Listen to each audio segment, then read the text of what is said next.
Kerala senior citizens forum Muhamma യൂണിറ്റിന്റെ നേതൃത്വത്തിൽ ജനപ്രതിനിധികൾക്ക് സ്വീകരണം സംഘടിപ്പിച്ചു. കയർ കോർപ്പറേഷൻ ചെയർമാൻ ജി വേണുഗോപാൽ സ്വീകരണ സമ്മേളനം ഉദ്ഘാടനം ചെയ്തു. ജനസേവകരായ മുഹമ്മ പഞ്ചായത്ത് അംഗങ്ങളെ Kerala senior citizens forum Muhamma യൂണിറ്റിന്റെ നേതൃത്വത്തിൽ ആദരിച്ചു. കയർ കോർപ്പറേഷൻ ചെയർമാൻ ജി വേണുഗോപാൽ സമ്മേളനം ഉദ്ഘാടനം ചെയ്തു. ലക്ഷ്യം വെച്ചിട്ടുള്ളത് അങ്ങനെയുള്ള യോജിച്ച പ്രവർത്തനങ്ങളാണ്. പഞ്ചായത്ത് സമിതി പ്രസിഡന്റ് അതുപോലെയുള്ള വൈസ് പ്രസിഡന്റ് ഒക്കെ ആളുകൾ തെരഞ്ഞെടുക്കപ്പെടുമെങ്കിലും ഈ സബ് കമ്മിറ്റികളുടെ ഘടന പരിശോധിച്ചാൽ ഒരു കാര്യം വ്യക്തമാകും.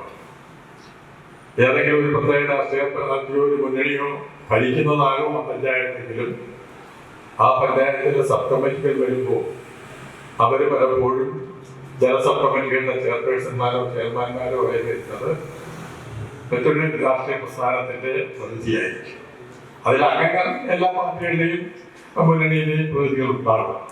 അപ്പോ അങ്ങനെ ഒരു കൂട്ടായ്മ പദ്ധതികൾ ആവിഷ്കരിക്കുമ്പോൾ ഏതെങ്കിലും ഒരാളിന്റെ അല്ലെങ്കിൽ ഒരു മുന്നണിയിൽ മാത്രമായി വരുന്ന പഞ്ചായത്തുകൾ ഉണ്ടാകാം. അല്ല, പൊതുവായി പരിശോധിക്കുമ്പോൾ എല്ലാവരും കൂട്ടായി നടത്തിയ പ്രവർത്തനങ്ങളിലൂടെയാണ് പഞ്ചായത്തിന്റെ. വയോജനവേദി Muhamma unit president T V Thampi അധ്യക്ഷനായി. മുഹമ്മ രവീന്ദ്രനാഥ് മുഖ്യപ്രഭാഷണം നടത്തി. മുഹമ്മ പഞ്ചായത്ത് പ്രസിഡന്റിനെയും പഞ്ചായത്ത് അംഗങ്ങളെയും പൊന്നാടയണിച്ച് ആദരിച്ചു. K S Damodaran, M K Ponnappan, N N Shyamala, K M Vipinendran, Uma Maheswaran, K V Thilakan എന്നിവർ സംസാരിച്ചു.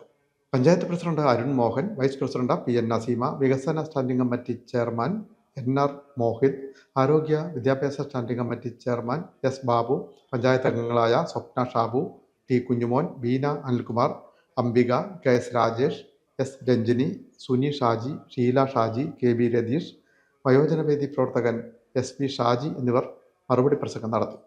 കേരള വയോജനവേദി ജില്ലാ കമ്മിറ്റി അംഗം വി എം പ്രഭാകരൻ സ്വാഗതവും Muhamma unit secretary T D Sasi നന്ദിയും പറഞ്ഞു. പിൻമീഡിയ ചേർത്തല.